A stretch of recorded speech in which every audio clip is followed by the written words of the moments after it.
welcome, welcome. You listen to 360 Info. I'm your host, Hamtonio. What you do for yourself depends on what you think of yourself. And what you think of yourself depends on what you know of yourself. And what you know of yourself depends on what you've been told of yourself. We got some sunshine in Cleveland, and my brother has brought it all the way from Dallas, yes, to Cleveland. We got a special show. We're not going to interrupt you. Just a few announcements here and there, but we bringing it to you full blast on 360 Info because we got brother Ashra Kwesi in town, and he's here in the studio for y'all. So you better call up everybody. You hear I say everybody. You better call up everybody to tune in today. We're going to deal with no misconceptions, no doubting and facts of void and any of that kind of stuff like that. We coming right at you with the real deal, you know, because, you know, I got to bring it to you like that. You know, it's a subject matter that it caused a lot of problems and controversy and through our community, and this is I think is something that we all need to put together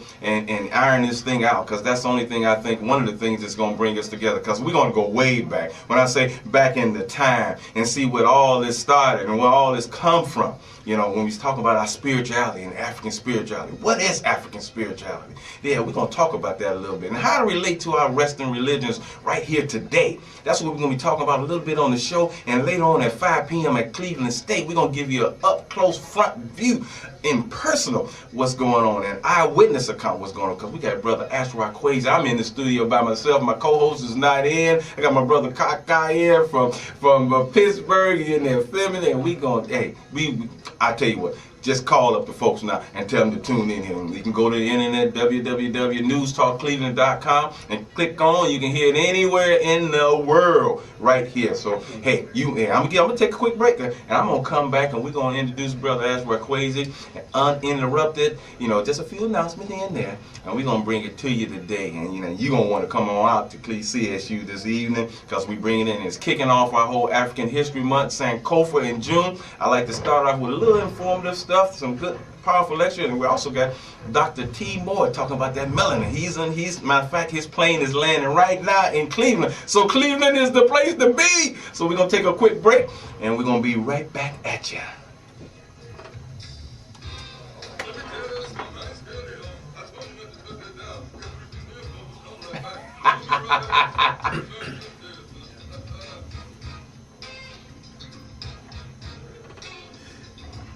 You push this if you have to call. Yeah. All right. You gonna come? You only gonna do one commercial? Come right back at us. Showrooms are 9520 Woodland Avenue and 3319 East 93rd. Oh, yeah. 216. I did set that back right there, didn't I? What's that? The green bag. The green bag. Stoves, refrigerators, and freezers. All makes and I models. knew it. We service appliances and Got a quick second. She had a green bag.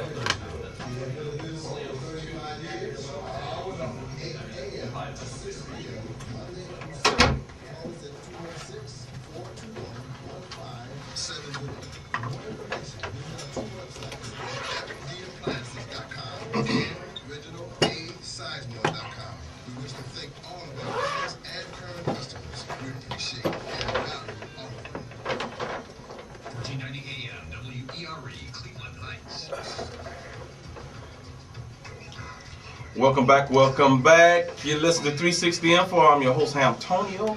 Just a quick announcement. Plant a Seed for a Child, Inc.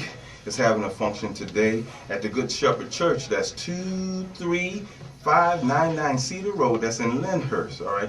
They're sowing the seeds for kindness to educate a child, one village at a time. They're doing a fundraiser, the gala, and it's just today at the Good Shepherd. You know, I got a silent auction, raffle drawing, organization logo t-shirts, storytelling, and much more, and dinner. The tickets are $35 if you want to be part of that today. Miss Jan J. Bass, 216-407-3725. That's 216-407-3725. 3725. If you want to go out and support that, that's something that's good as well. Going to start roughly about 6:30, 6 o'clock. You come on down to the lecture and then be there on over there and to support them. It's helping, we got to, bridge this gap between us and the motherland over there. So she's doing something in reference to that as well. So we're going to make a few other announcements, but we're going to get this thing started in the studio today. It's a brother that's, and it's a shame that a lot of folks in the community in general, and especially the African American community, don't know enough about this gentleman. You have to respect anyone that's been, devoted anything in any subject matter. They're pretty much their adult life into it. So you have to respect that particular person. But what draws extra attention to this, a brother that's been going over to Africa for 31 years and studying on location about African people and our history, and has been, on the front line and sounding the trumpets and the horns on what's going on and some of the truths and some of the myths that's been going on and the stories that actually we've been told about ourselves, and which we don't. Brother Ashra Kwesi is a lecturer. He's been lecturing all over the world, and it is something that we can't just shake a stick at about that. When he's been called all over the world, and people have been just astonished and just amazed at some of the documentation that he has picked up throughout those whole 31 years, and also a student of the great Dr. Yosef Ben-Yaakov. Brother Ashra Kwesi, welcome to Cleveland. Brother Land, it's an honor to be back on the show again. 360 Info, and we definitely need some info about us. Absolutely, absolutely. Brother, I guess it's becoming a little regular bringing you in because you can't just get it in 2 hours our history, because when you go back thousands and thousands of years, It's not shallow water. Yeah, absolutely. I asked you a question last night. I said, all these years that you've been going over there, 31 years, are you still learning something? I asked you that last night. Right, still learning. There's always something to see. There's always something that I didn't see before. There's always a place and space. Keep in mind that these are books in stone. Mm-hmm. And many of us can't relate a lot of times to books in stone because we're familiar with books with English language, but actually our ancestors wrote endlessly on the monuments and temples. In fact, the world's first language, called Medu Neter. I know this may be unfamiliar to some of the listening audience, but the Medu Neter is an ancient language going back countless thousands of years called the sacred language of God. Mm-hmm. This is long before Hebrew, long before Arabic, long before Aramaic, and all the contemporary language that we know today. Here on the monuments and temples, in some cases bigger than some of the buildings downtown Cleveland, our ancestors wrote endlessly on the monuments and temples as though they knew that one day we would forget our story. And this is what I spent, as you mentioned, 31 years of my life. Giving respect to my teacher, Dr. Yosef Ben-Yaakov, and 14 years with him, and documenting where many things that we have been led to believe has been pretty much a Western civilization, when in fact these things were plagiarized from African people.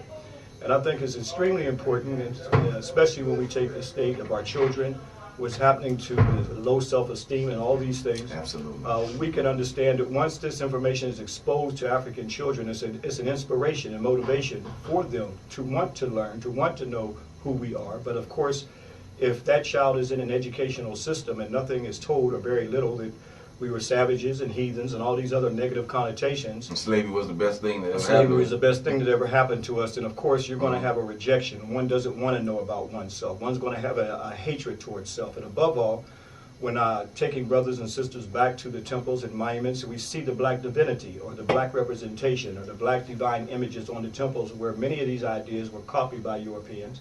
For instance, when we say at the end of our prayers, we say Amen. And this is going to be surprising to some and have no idea that that was actually taken from Africa by the Greeks and brought into the Western world and incorporated at the end of our prayers to this very day when we say Amen. Mm-hmm. Amen is a black deity or black god, jet black. Now even today we see that astrophysicists are telling us about black matter. So here our ancestors understood that God is black.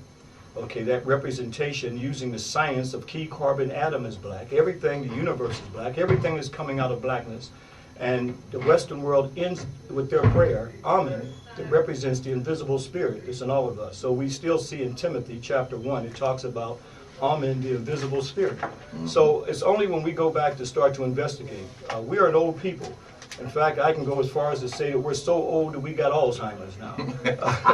That's funny. Right. Yeah, we are the first people. All anthropological evidence and paleontology and all the sciences and mitochondrial DNA and all these sciences they're coming up with gives direction back to Africa.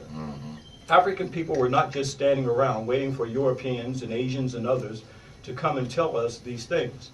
So many lectures that I deal with, dealing with civilization, also dealing with African origin of Christianity, and tonight I'll be dealing with the African origin of the Bible.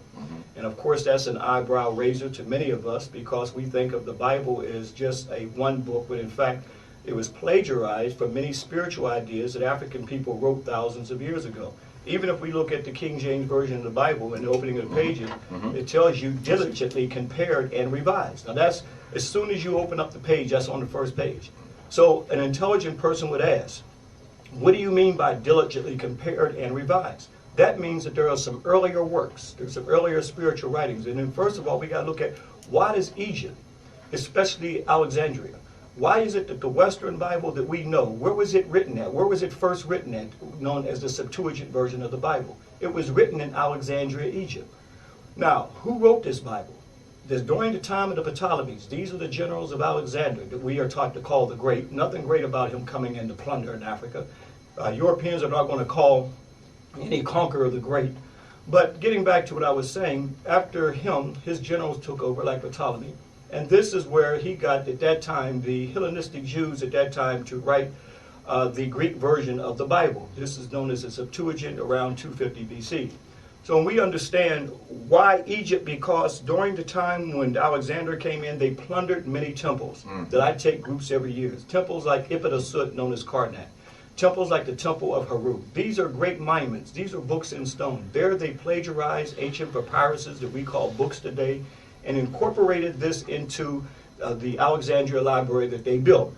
So prior to the Byzantine Christians burning that library, here they were able to plagiarize many African spiritual writings in the making of Europe's first and early Bibles, right there in Alexandria, Egypt. This is not mystical information. Anyone can find this information.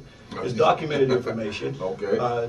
We also have to look at, this is why Egypt could not be in the Middle East to make, or they call the Middle East. It could not be in Africa that they call the Middle East. It had to be somewhere else. By calling it the Middle East, many of us don't look at Egypt as being in Africa. And that alone is equally done by Europeans, by a man named Hegel, who said Egypt was not a part of Africa, so black folks would start to investigate Egypt to see where many ideas that we were taught to believe in, many of the Bibles and many religious stories were copied directly from the reliefs and the books in stone. For instance, when we look at the opening pages of the Bible, we see the creation story. We see that Genesis is a Greek word that means the beginning. But is that the beginning? Is there an earlier story? Is there a story? Is there a prototype of this story? Is there a story that is the foundation of where the Western Bible came from? Yes, there is. It was started by African people, by black people. And there in the British Museum that I go to many times when I'm there lecturing, I always stop there. And of all the colossal pieces that were stolen out of Africa, that many people from all over the world come to look at, there's one piece that very few people pay any attention to. And it's a stone called the Memphite Theology Stone. Here this stone is important. It was found by an African Cushite king named Shabaka. Now Shabaka is 700 years BC. It was already owed to him. Here we see the African people's spiritual creation story of Ptah uttering the universe, saying, let there be light. Many of the ideas that we see on this Memphite Theology Stone, we can see is identical to what we see as Genesis in the Bible. The creation of the world, the creation of man and woman. Now, the only difference is, in the African creation story, man and woman were created simultaneously.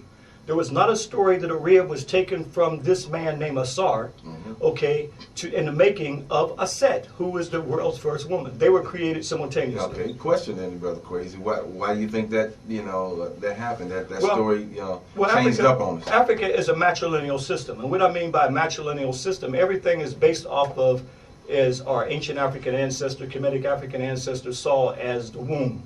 That means that the womb is the foundation of African people's beginning. We did not have a misogynistic nature towards the woman. The patriarchs, or those who invaded, they brought in a hatred towards the woman. So what we see in the Bible, we see more of a misogynistic story. The story of Adam and Eve, the story of rib was taken from Adam to make the woman, and the making of this woman, she eats from the tree of the knowledge of good and evil, and that's the reason for the world's sins.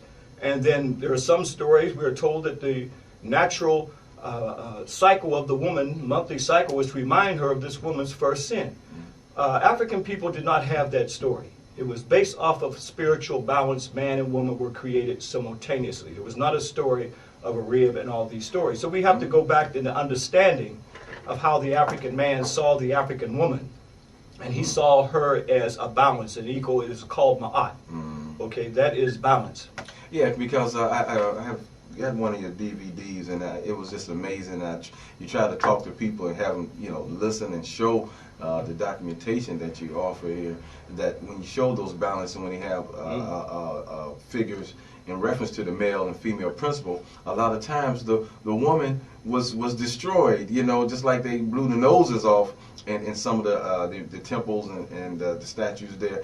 But when he had that balance of the two deities, male and female, or goddess and goddess concepts, the woman's head was chopped off. Right. She was taken totally from the whole scene of the picture. You know what I mean? So you have to logically ask yourself a question: why would somebody deface the woman like that? Right. Why would you go in there and do that?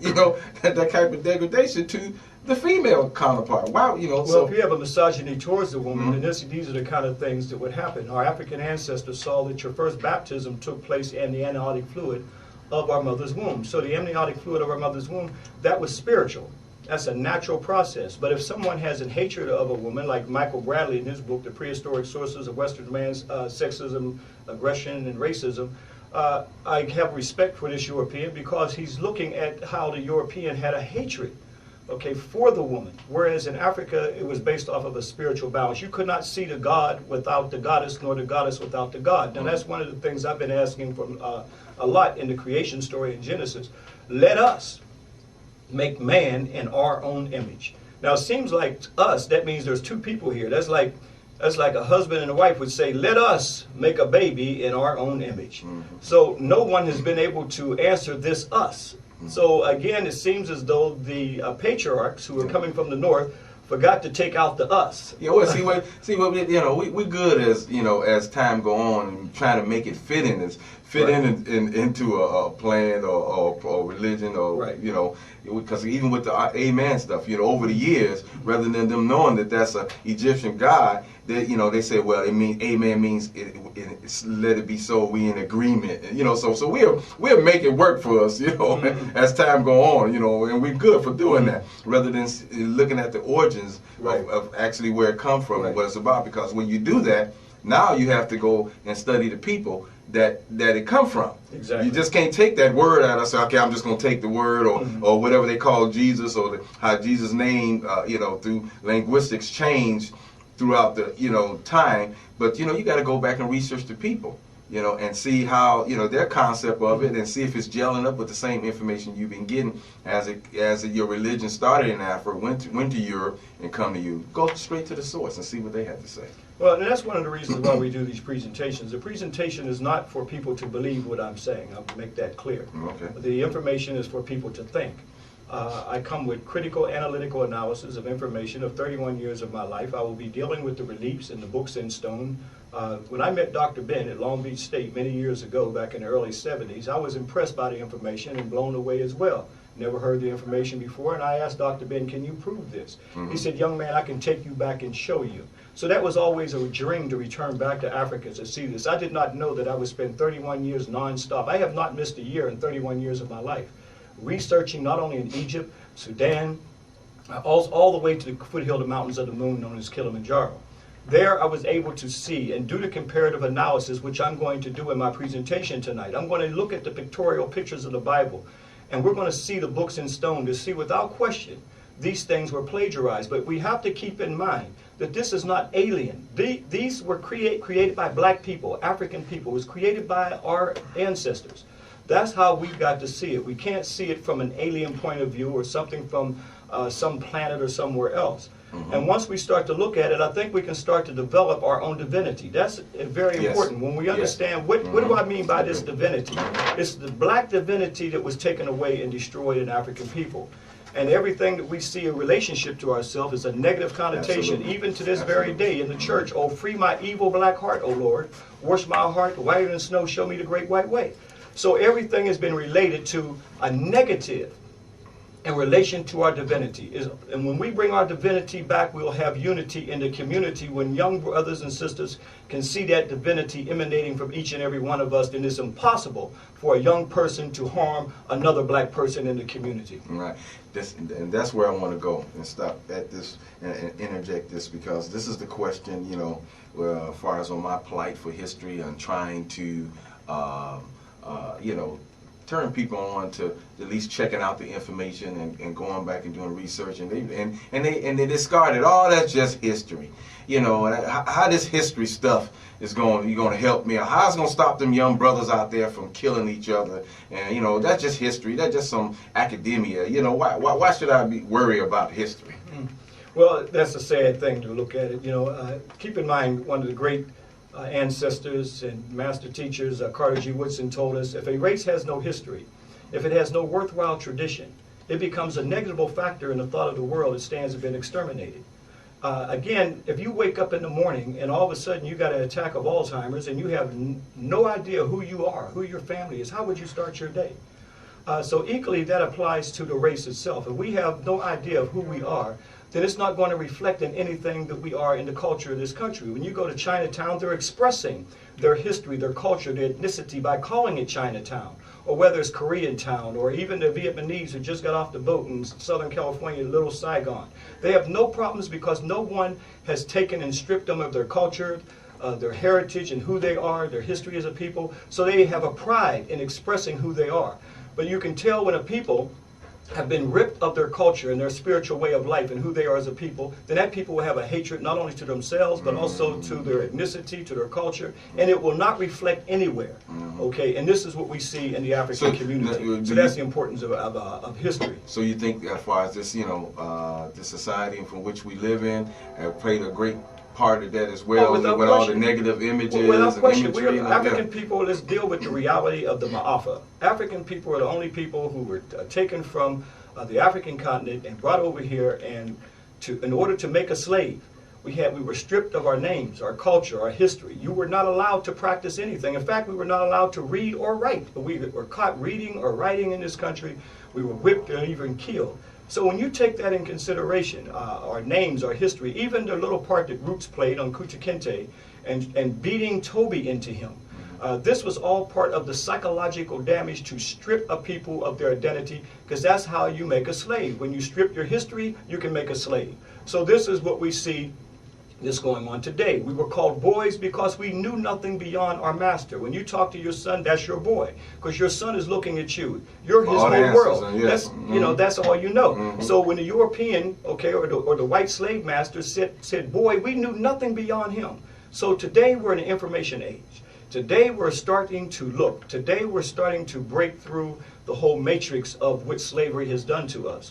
And in that process, we've got to study, we got to go back to our ancestral story. If all others, whether it be paleontology, as I said, biblical archaeology, and all these others, are going back, taking things from the temples and tombs, it's time for African people to equally to go back. Even to this day, the monuments are being plundered. The Medu Neter has been stripped off of the monuments and temples, as though somebody knows that there will be a final emancipation, and that final emancipation is of our mind. And that's what we've got to look at, Brother Lynn. So we've got to develop, and we're honored that you are creating a communiversity. A communiversity, as Bobby Wright called it, is that having lectures in the community for our people to start to think about who we are as a people. And this is the planting of the seeds. We all have within us a genetic library. But that genetic library is locked up through self-hatred and denial of self. It's only until we unlock that inner spirit of who we are, that inner knowledge of who we are, then we can start to see this information. When you go back to Africa, these are the greatest monuments on the planet Earth. When you look at the Great Pyramid of Khufu, was there a Wailing Wall yet? No, did not exist. Was there a place called the Kaaba yet? Did not exist. These are the greatest and oldest monuments on the planet Earth, not built by extraterrestrials, but built by black men, not built by slaves, but built by African people thousands of years ago. It still got a problem knowing how they did it. It still got a problem trying to figure out how they were done. We're going to go to the lines. If you got a question or comment, try to make it brief so we can get them all in. 216-578-1490, 216-578-1490. We got Connie on the line. How you doing, Connie? Welcome to the show. I'm doing pretty good. I'm going to make it this brief. I'm going to ask the professor. I had heard that Israel is in Africa. And also got one more question. Make it very quick. Now, are the original Jews black? Those are my two questions. All right, thank you for your comment. Okay, we have the early Cushite Hebrews that did exist, okay, but my point is, did it start with them? No, it did not. It goes back thousands of years before that period. Now, I go to Ethiopia annually every winter. In fact, I'll be going in December. And we go to the Aga, Beta Israel village. In fact, Dr. Ben is of a African Hebrew background, okay? So we go to the villages and we see some of the early Hebrews from that period. But the problem is because of our religious knowledge that we see here today in the Western world and what we know of religion, we look at that as the beginning. We know nothing about the ancient African knowledge that predates that time period of the Hebrew religion. And those are the things that I'm going to talk about today. We have to go back long before that. But keep in mind that the Hebrew religion came about out of war. We're talking about the patriarchs coming from the north, and we're talking about the African spiritual knowledge, the knowledge that came up out of the fallopian tube of the Nile Valley. And during that period, we see that Israel was like the border country of the north and the south, where many of these wars took place. In fact, the taking of the African Canaanites' land, okay, was all done by many of the patriarchs, okay, that became Israel. Now, keep in mind that the Babylonian Talmud, one of the most racist versions of the Bible, that started at the Conference of Jamnia in 90 A.D., that ended up in 550 in the Babylonian Talmud. This is the Ham story. This is one of the most vicious stories that have killed the spirit of African people, that we were cursed. That was not created by African people, nor was it created by the African Hebrews, because it's not part of their story, and they do not accept the Ashkenazi or European Jews, okay, who actually created this story. So we've got to understand chronology, and that's one of the things we have lost.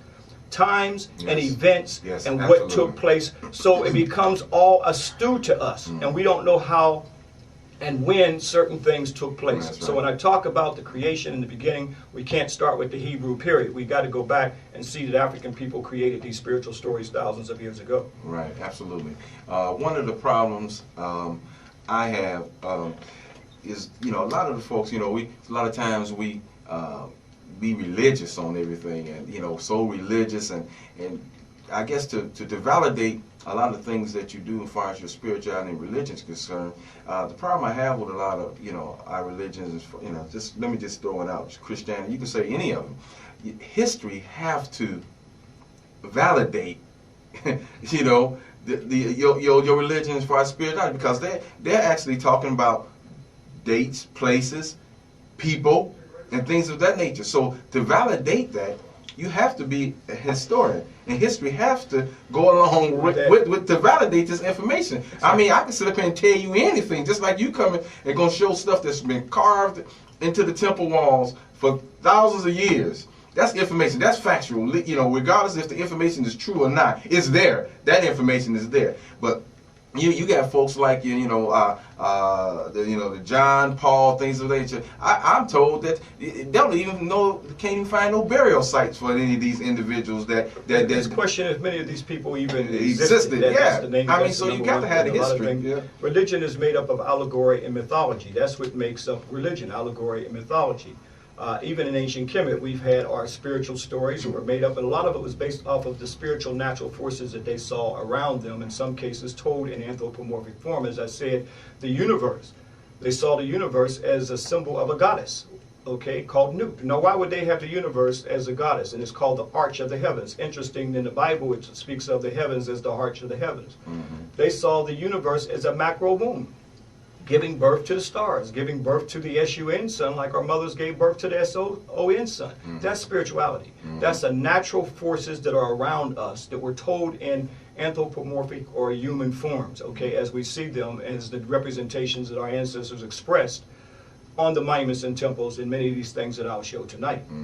So, of course, we've got to deal with the historical facts, and we can't start with one time, as we repeatedly say. We've got to go back, and as I said before, we have lost chronology. We've got to start to investigate everything, not only Western civilization with history that I've been here before with the reclaiming the African genius. We've dealt with the African origin of Christianity. We don't have institutions to teach this. Most of us go to institutions where we're taught a whole Western civilization. We go to the seminary school where we're taught to deify white images. When you go to Michelangelo, most of us at the Sistine Chapel, we see this as a reality. We see the angelical realm or the white heaven as though this is real representation of what the afterlife looks like, or the Last Supper and all these things. This is called the deification of the European. And this is the sad thing in the psychic of African people when you cannot see your own divinity. Yeah, ooh. We got a caller on the line. If you got a call, comment, or question, 216-578-1490, 216-578-1490. We got Jamil on the line. How you doing, Jamil? Welcome to the show. Yeah, on the day, Hotel. Hotep. Hotep means peace, for those who don't know. That's a Kemetic word for peace. All right, I had a couple of questions for the brother Ashra. First question was, I want to know where, well, maybe you might not know about in the city, but where would I go about learning the Egyptian mystery system and the metal nectar? Because I've been really interested and really getting deep into it. I have a small knowledge of it, but I've been interested in learning the metal nectar and the language and everything, how to read the metal nectar, how to read hieroglyphics. So I had a question about how would I go about, really getting deep into that. Okay. And I had a second question, and I'm going to just hang up and listen. Where do you see our people in the future, with the fall of the white man's economy, and everything, this whole civilization is falling. Where do you see our people in the future and the role that we play in the future? Oh, big question, brother. Well, first question in reference to, that's one of the reasons why we come to do African Communiversity, so we can start to learn about the information and come to the lectures, and that information can inspire you to start to take the longest journey in your life, and that's the journey into yourself. Unfortunately, we do not have institutions of our own. Okay, we build churches more than educational centers, unfortunately. But of course, you can start to do your own research. Now, of course, the Medu Neter, keep in mind, we're getting it through the translation, okay, into the English language. And of course, we're not going to know all of the Medu Neter, and a lot of the translation is going to be lost. But what we can get out of it is through some of the books like Gardner. Okay, in his book, Wallace Budge has some information. But keep in mind, in ancient times, it took the priests 20 years. So when we take this, it can't be a fad in your life. You've got to start to sacrifice your whole life, as I started with 31 years of my life, and I'm still learning. Most of the time in the Western civilization, it's based off immediate gratification that we can get it all in one platter within a short period of time. So when you start to partake of this knowledge, start to plan for the rest of your life. But you can start to study the Medu Neter and start to research and start that journey on your own.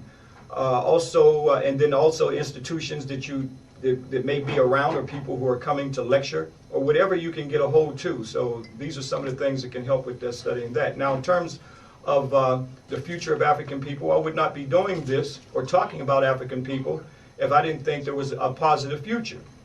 I think that we've got to start to have a vision of where we want to be at. Keep in mind, during the time of the so-called new millennium, I call it so-called because how can you count time down and then go back up? If we go with the earliest time period of Normer, that's over 5,000 years ago. So what happened? Why are we writing 2011? But getting back to that time period, keep in mind that the 2000, they have what is called, meaning Europeans, white folks, okay, they have a new millennium society. So they're planning for the next 1,000 years. And I'm sure black folks are not being planned into it. Only we can plan for our future. Only we can have a vision. On the plantation, the slave was not allowed to have a vision for the future or plan. So we've got to start to have a positive vision and plan for that vision. Only we as collectively as a people can plan for that. So I have a positive vision of African people and where we will be at in the future. Yeah. Also, Raketi Alman, she's I'm trying to get in touch with her right now. She teaches and studies the hieroglyphics, so stay tuned into the show. I'm gonna try to get her on the show and into Cleveland sometime soon. So, and actually, we was talking to Dr. Williams down there at Cleveland State. He's interested in putting on some type of class down there of studying the hieroglyphics. So she's one of the foremost authorities of studying it, and she's been going around the country trying to get us to learn the language, because she's saying that should be our first or second language, studying that, because there's a lot of spirituality in even the verbiage and the sounds of that connects us to our ancestors through that language. Because, you know, I was reading one book called The Construction of the Universe. You know, we really don't know, even we just know the quantitative value of numbers. 1 + 1 = 2, but there's a sacred meaning and a symbolic meaning of the number 1. Esoteric. Yeah, right. You know, so we don't know those things. So when you throw all those together, when you see these signs, symbols, and configurations and stuff, that all, you know, it's all a part of spirituality, and it's all intertwined. So we need to know those things. So she's a professor at Russ, but she does have classes at Russ. Right. Okay. Yeah. Yes. So Brother Conkai was so gracious to give me a number again. So I'm gonna call her actually tomorrow and see if she's or Monday to see if she can maybe come on and call into the show and express your views on why we should be learning this, and try to maybe even get her in here to set some up at Cleveland State. And that's the importance of, as Dr. Ben told me, we got to go back and do the field research, because a lot of things, and I've witnessed this, that I see on the monuments and temples in Middle Nature are not in the books. Are not in a lot of the, no, it's not in the books. Okay, there's a lot of interpretation on those monuments and temples. We've got to go back and start to do the field research. And that's where a lot of times there are repetitions, and there are different periods. You got pre-dynastic, you got the Old Kingdom. I take our groups to Kolobolo in Ta-Nehisi. And you don't have, groups don't go here, but here you have a pre-dynastic writing.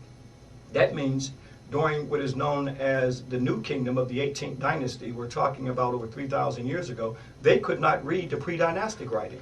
So you got different periods. You got a pre-dynastic, or what Petrie calls pre-dynastic. You have the Old Kingdom, you have the Middle Kingdom, and you have the New Kingdom. Now the Meroitic writing, okay, in Ta-Nehisi, what is known as Nubia, they have not been able to interpret that at all. Really? At all. Okay, and that is the Meroitic writing of Kush, which I equally take the groups to the temples to see that Meroitic writing, as well as Kolobolo, pre-dynastic writing, to see the earliest form of the African writing system. And keep in mind also that this is long before the Sumerians. African people were writing, and now even Europeans and newspapers and documentations are coming out to validate the fact that African people created the first writing system. So equally imagine with our children, the love that they would have for writing, to know that their people, okay, our ancestors started writing. And that's what, and that's what I want to drive home at this particular point, because, us as adults right now, we're looking at our community, we see our kids running wild, killing each other and things of that nature. I want you to tell that story quickly, because we want to also give you the information on how you can attend this lecture this evening. You can call in and leave your name and number if you want, 216-578-1490. Give you the pertinent information where you can come on down. We're just going to, come on down to Cleveland State, East 22nd and Chester, 2nd floor, Suite 201. And come in, Dr. Moore is going to be on 2:30, and Brother Kwesi is 5:30. For both lectures, it's $15 for both lectures. Any one lecture is $10. You can't beat that with two sticks. With two sticks, you can't beat that. I want you to tell them about that story with the young brother that you met. Yes, well, as we do our educational programs every year, one young lady, she brought her son back because he was failing miserably in school. And he was in the 11th grade. She didn't know what to do with him, and she brought him to Egypt. I said, wow, he gets a trip to Egypt doing bad. But in any case, to make a long story short, there's one particular temple that we go to, Kamombo, and here we see the world's first medical instruments. It's called the Per'ankh, or the House of Life, equivalent to what we would call today hospital. Here, there, Imhotep. This is a multi-genius who lived during the Old Kingdom over 5,000 years ago. He was a physician long before Hippocrates. But here, he has the medical instruments. And one doctor, she was able to identify all these medical instruments. But this young man was so impressed with these medical instruments. And this black man, in fact, who he looked like, Imhotep a lot, with the shaved head, the bald head, he was so impressed. I met that young man years later, and he said, Mr. Kwesi, in Egypt, at the Peranka, the House of Life, that impressed me so much, I am now in med school. I was shocked. I was shocked. That told me that knowledge is power. That means the knowledge is just like a football or basketball when you can see yourself and our ancestors who created it. That young man said, my ancestors created this, I can do this. And now he's I'm sure he's a doctor now. That was many years ago that he told me he was in med school. I wish I could see him again. I wish I could sit down and interview him about the impact of that journey had on him to become a doctor after failing in school. So that shows you the power of knowledge. Yeah, and you know, it's another story. I'm throwing this out there for us to understand the power of knowing this information and getting your kids involved in it. You know, if you got those borderline kids that this whole thing for love of self is so important, and knowing themselves. You know, knowing that the martial arts started in Africa, and we taught the Chinese. Art form. Yeah. Started that. We need to know those. And then I remember you telling me another story that this one guy, he had a school or something in Dallas, and he taught these young guys, and they was on 14 years old, and they already read some of the books that we. Well, those are independent black institutions controlled and run by black folks, run by our people. So this is the importance when you have your own schools, when you have your own curriculum. We have a lot of information. When you go back to the early scribes and you go back to the session, you can see that these are Africans who made the first writing. Here they're the ones who wrote the first holy writings that became the various Bibles as we know today. But of course, when we see the representations of Europeans or the writers of the book or inspired by God, then of course this is in our psyche. And we have no idea. I'm going to show from the books in stone that African people are writing and showing what these are Africans on these reliefs that I'm going to show tonight. So when we have our own institutions and we start to teach this information, this is power. This is what we see. Actually, turn around the whole person's thought. You can turn around the whole community. We can turn around our whole race when we start to educate. If a cat goes to dog school and the cat comes out saying bow wow instead of meow, then you know some dog messed that cat up.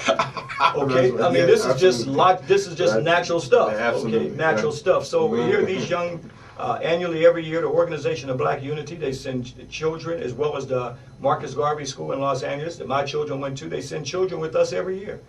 And many of the brothers and sisters who travel with us are just amazed at what they know. I mean, they have to read Chancellor Williams in the grade school. Okay, Dr. Chancellor Williams' Instruction to Black Civilization. They got to read Dr. Ben's Black Man of the Nile. Okay, before they get to middle school. Wow. They've got to read check out the Diop's book, okay, before they get to middle school, as well as Drusilla Dungeon Houston, the Kushite Empire. And that's the importance. This is the importance of having and teaching your own, telling your story. Right. This is power. So I mean, of course, you're going to have the little a white child is going to do well in school when they see nothing but they're going to see Eratosthenes, they're going to see Kepler, Copernicus, and all these Europeans did all these things. That's inspiring them. That's right. But what happens when a black child shows that Ptah or Hotep and also Imhotep, these were the early writers, these were the early astrophysicists. Here's an African who gave us the circumference of the earth long before Eratosthenes. Here's an African who knew what is called the heliocentric idea that the sun is in the center of the solar system long before Copernicus.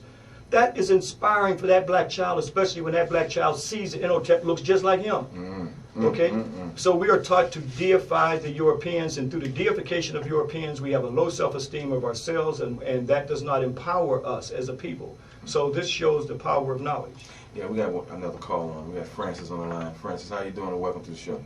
Hey, Brother Antonio. How you doing, brother? I'm good. I was calling because I was listening to the doctor about the institutions. And of course, you know, we've been trying to get the African American Museum reopened for a couple of years. And I just totally agree with everything he said, which is what inspired the small group of us that's trying to get it reestablished to do so. And a lot of us will be up there tonight to listen to his lectures. And a point I wanted to bring up is when I went to Haiti, excuse me, right before the earthquake, we were taken to a place called Cape Haitian, and they had a fort called the Citadel, and it reminded me of the pyramids because this fort, I guess this was after the Haitians ran out of the Europeans, they built this fort about 5 miles above sea level, and it's big as a city block. And a lot of people don't know about it, and I had never heard of it.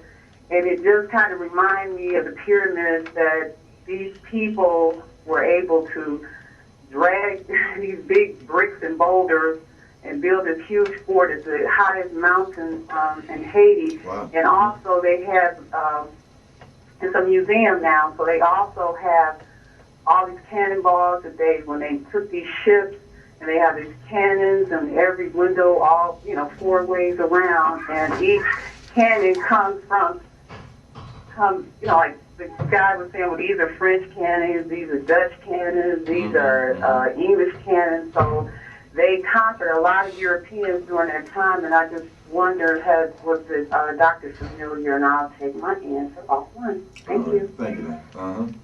Well, this again speaks of holistic African knowledge. That means there are many different areas that we have to study and research, and that also shows that we are a global African people. We speak of Egypt because we have evidence of the Western civilization. A lot of things that we've been taught to believe through the Bible and civilization came up out of Africa and spread around the world. So equally, when we go to Haiti, whether we go to what is called Mexico, or as peace be upon him, Dr. Van Sertima, who wrote his book, We Came Before Columbus, validating that Africans came across the Atlantic Ocean. And when we look at Teotihuacan and we see that pyramid, where's the prototype of the pyramid? It came from Africa, it came from Egypt. When we look at Chichen Itza, where did Chichen Itza, that step pyramid in what is now called Mexico, where did it come from? It came from Saqqara, built by Imhotep. So again, that shows that we are a global African people, and we have to look at everywhere around the world that we look at, but specifically going back to the fallopian tube, but it now validates where it all came from. Yeah, you can't let a lion know he's a lion. You got to keep him thinking he's a pussycat. Right. He ain't done nothing, no contributions, and you just was there, looking at civilization pass you by. And so it's so important to read and to study, because when you read and study, you take all that information of like tonight. We're going to take your 31 years of information and absorb all this information. And I can't give it all tonight. That's why this is my third time here. Yeah, absolutely. I think the first time we dealt with the African origin of Christianity. The second time, the African origin of civilization, reclaiming the African genius. And tonight, African spirituality, the origin of the Bible. So that goes to tell us you can't get it all in one night. Yeah, but it will inspire you to want to. That's Absolutely. my objective, is to inspire brothers and sisters to go after this information, to awaken, and the purpose and the objective ultimately is to start to build our own schools and our own institutions to teach our own children. Absolutely, and that's ever so important because history, you don't know it. Like they say, it's up to repeat itself, and I think it's very important, and I think it just brings forth that self-esteem, make you feel better about yourself. You think twice about doing any crazy atrocities to one another in the community, because you feel good about yourself. Right. And what do our kids, what they see in 50 Cent, on how he shoots somebody, how he gangsters somebody, his new car that he gets, is that the images that Right. and this goes out all over the world too. When you in the highlands of Ethiopia, and ask them, here's a young man, he's got a 50 Cent t-shirt on. Really? Right. I'm just shocked, that they're spreading this type of negative image all over the world to keep that planet deep, not only in African people's mind, black people's mind in America, but wherever African people are on the planet. And that's one of the things we really need to understand, because a lot of times you come in contact with some of the Africans that come over here. You understand, they were already in Africa with their stuff, because I went in Ghana, and you way back up in the hill there, and you see this big old church sitting back. You're like, how does this thing get way back up in here? You know what I mean? Right. And it's amazing. So we need to understand that, and I think folks work hard and trying to keep that, keep us separated, Right. and keep you. Oppression is also the oppression of the mind, of knowledge of self, and this is what we have to look at, and that's why we want to deal with some of these chronologies and stories tonight in relationship to the Bible, because that's one of the very strongholds that African people, that we believe in. We are naturally, first of all, a very spiritual people. This is not taking away from the natural spirituality. It's not taking away that power of the divine of God from us. African people, if it was not for African people, the world would not even have an idea of God, first of all. Okay, so when we're dealing with that, this is a natural spiritual way of life. And I'm saying the natural cake is there. There's the wrong icing on the cake. So tonight, y'all, come on down to Cleveland State. Dr. Moore is going to be talking about melanin. He wrote the book Dark Matter, Dark Secrets. That's another part of knowing thyself, knowing about you. There could be things that you're doing every day that could be detrimental to you, and you don't even know it.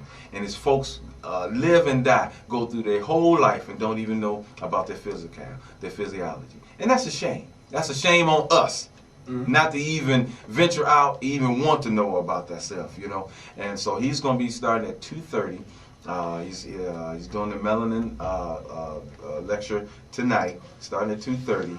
Dr. Moore, you want to see that? Then Brother Kwesi will be on at 5:30. Doors open about 5:30 at Cleveland State. All right, come on down. Be a part of this. Get your knowledge on, as they say, and learn something so you can pass on to your kids. And hopefully it inspire you to take those steps and doing some research and investigate. Because what Brother Kwesi brings, you're going to be fighting with yourself mentally, because you're going to be seeing things that you be like, what? I don't believe it. You know what I mean? And that's what I like about Brother Kwesi, because he give you documentation right in your face, and you're going to have to deal with it one way or another. So come on out tonight.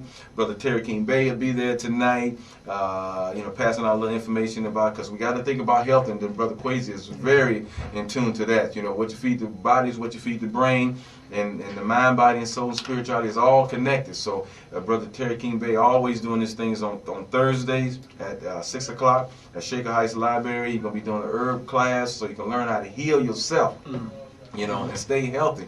Because when times get hard and them dollars and cents get tight, you got to learn how to take care of yourself and be healthy. Because that medical cost and everything is going what? Up. You know, and a lot of these institutions, as far as these hospitals, are building and expanding. So you got to take care of yourself. Going out at 6 o'clock on Thursdays to listen to Brother Terry King Bay as well and get your knowledge on. So come on out tonight. You can give me a call after the show, 216-323-6155. Well, come on down. Just come on down. We'll take care of you. If you don't have any tickets, if you're in the St. Clair area, Tridus Cleaners at 114th in St. Clair, they have some tickets as well. Or just come on down. We'll take care of you. There's no extra fee for paying at the door. We're going to take care of you, because we ain't trying to stop you from coming down. We're trying to help you and make it easy for you to come down. So if you don't have no tickets, don't worry about it.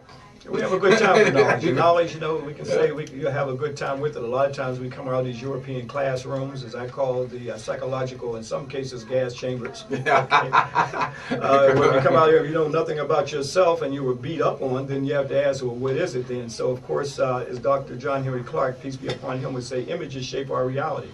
And we've got to have that reality shaped from what our ancestors put forward on those ancient monuments and temples. So we're going to have a good time with this information, and have a critical analytical analysis and looking at the information and do a comparative analysis from the books in stone. So that's what we want to look at. As our ancestors said, we must know thyself. Absolutely. That's some good closing words. Do you know yourself? Really? Do you really know yourself? All right.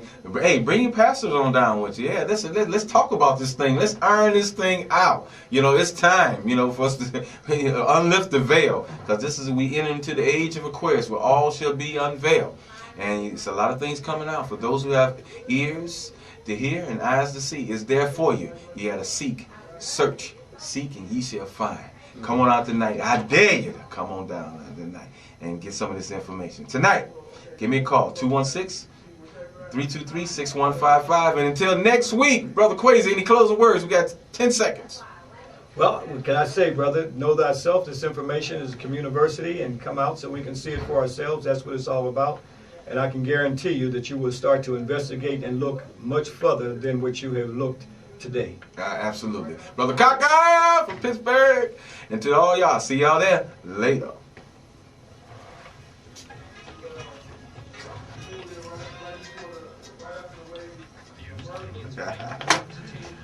All right.